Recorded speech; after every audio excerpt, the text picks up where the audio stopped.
The city the ocean swallowed. Off the western coast of India, beneath the restless waters of the Arabian Sea, lies one of the greatest mysteries in human civilization. A city spoken of in ancient scriptures, a kingdom ruled by Krishna himself, a civilization believed by millions, questioned by historians, and searched for by archaeologists beneath the ocean floor.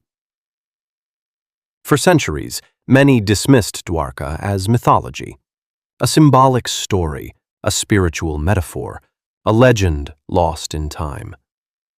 But then, the sea began to reveal something unexpected. Massive stone structures, ancient walls, artifacts buried underwater, and ruins that raised a terrifying possibility. What if Dwarka was real? What if an entire city truly disappeared beneath the sea? And if it did, what exactly happened here? Tonight, we travel through myth, history, archaeology, faith, and mystery to uncover the story of India's lost golden city. But to understand why Dwarka was built, we must first return to a kingdom drowning in war and bloodshed. Why Krishna left Mathura. According to the Mahabharata, the Harivamsha, and various Puranic texts, Krishna's decision to leave Mathura was not an act of retreat. It was strategy. At the time, Mathura faced repeated invasions from Jarasandha, the powerful king of Magadha. Ancient texts describe relentless warfare, constant attacks, and a growing threat to Krishna's people. Religious tradition states that Krishna chose survival over pride. Instead of allowing endless destruction, he led the Yadava clan westward, toward the coast of present-day Gujarat. It was here, according to scripture, that a new city would rise from the sea itself.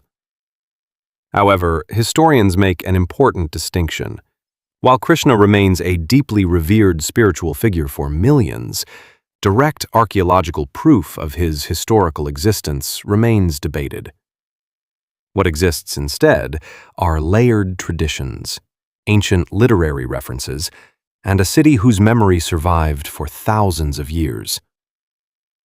Yet the descriptions of Dwarka were astonishingly detailed, and those descriptions would shape one of the most legendary cities ever imagined in Indian civilization.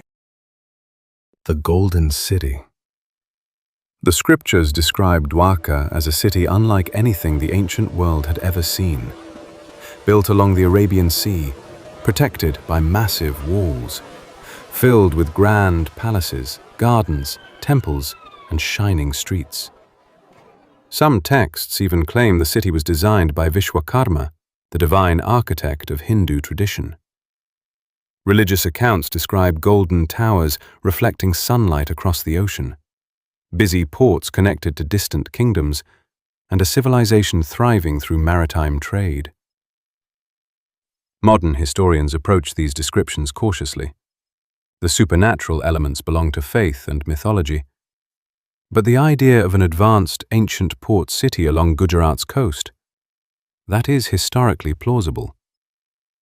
For thousands of years, Western India was deeply connected to maritime trade networks linking Mesopotamia, Arabia, and East Africa. Even today, Gujarat's coastline preserves evidence of ancient commercial activity stretching back millennia. Dwarka may not have looked exactly as the scriptures describe, but the possibility of a prosperous coastal settlement here is very real. And for a time, the city flourished. But beneath Dwarka's prosperity, destiny was already moving toward tragedy. The final days of Krishna. The Mahabharata describes a devastating collapse within the Yadava clan itself.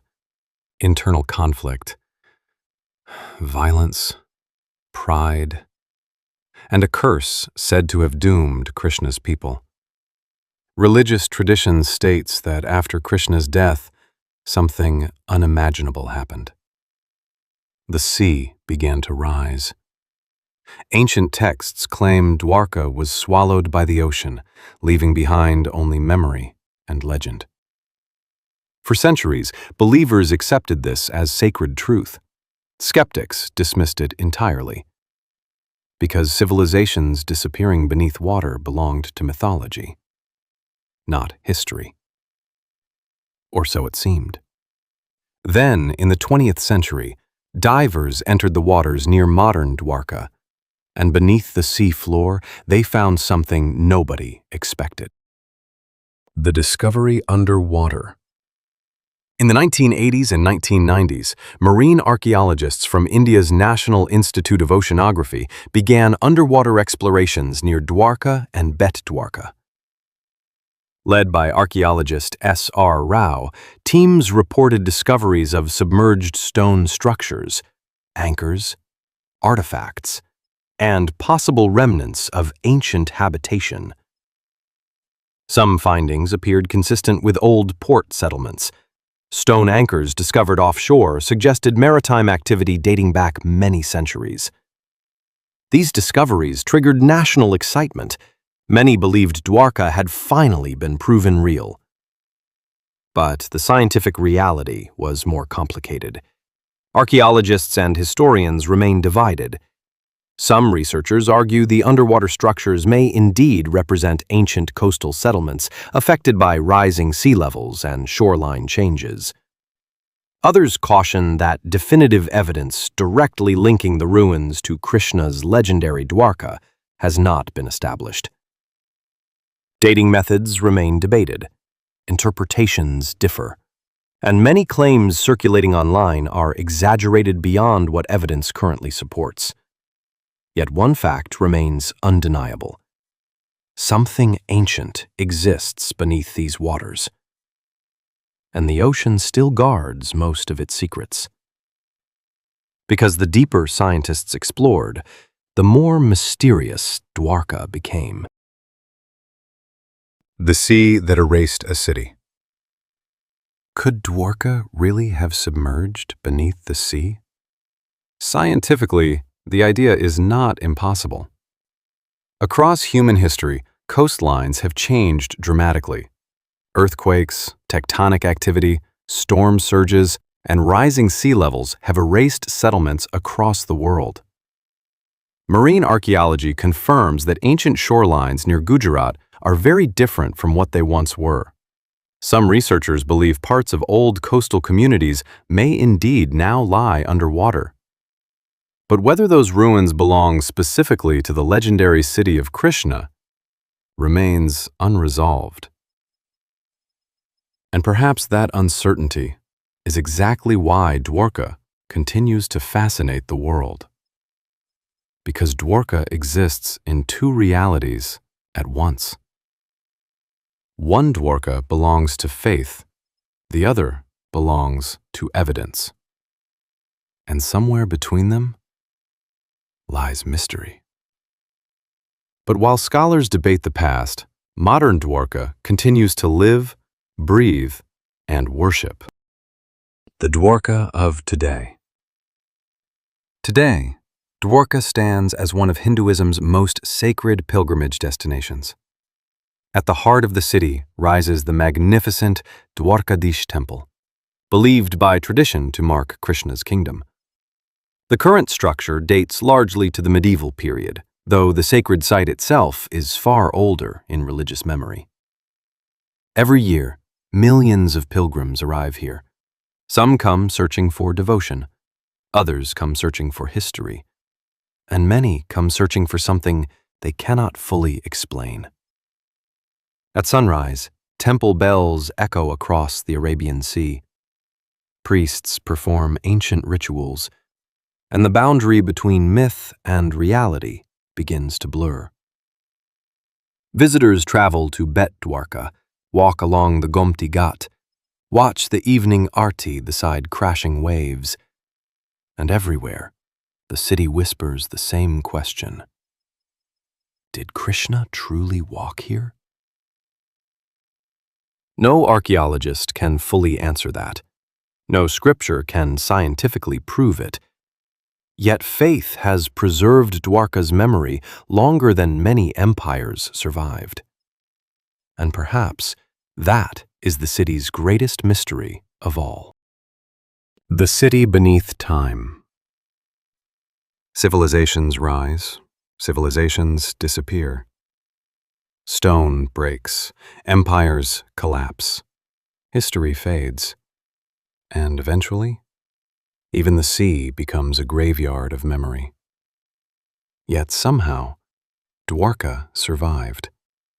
Not completely in ruins, not completely in evidence, not completely in mythology, but in something far more powerful: human belief. For thousands of years, generation after generation continued telling the story of a city beside the sea, a kingdom of Krishna, a civilization lost beneath the waves. And then one day, the ocean answered back. Maybe Dwarka was exactly as the scriptures described. Maybe it was something simpler. A real ancient port city, transformed over centuries into sacred legend. Or maybe the truth still sleeps beneath the Arabian Sea, waiting to be discovered. But perhaps the real significance of Dwarka is not whether every story can be scientifically proven. Perhaps its power lies in what it represents: faith against time, memory against destruction, and humanity's eternal refusal to let sacred stories die. Because somewhere beneath those dark waters, the lost city of Dwarka still waits, silent, submerged, and unforgettable. The living legend. The mystery of Dwarka remains open, but the journey doesn't have to end here. If you want to truly feel the magic of this ancient land, you must experience it for yourself. Come to Gujarat. Stand on the shores where history meets the ocean. Watch the temple flags wave against the sea breeze and discover the living legend of Dwarka. If this journey into the deep moved you, please hit that like button, subscribe for more historical mysteries, and comment below with your thoughts. Do you believe the real golden city still sleeps beneath the waves? Thank you for watching, and see you in the next adventure.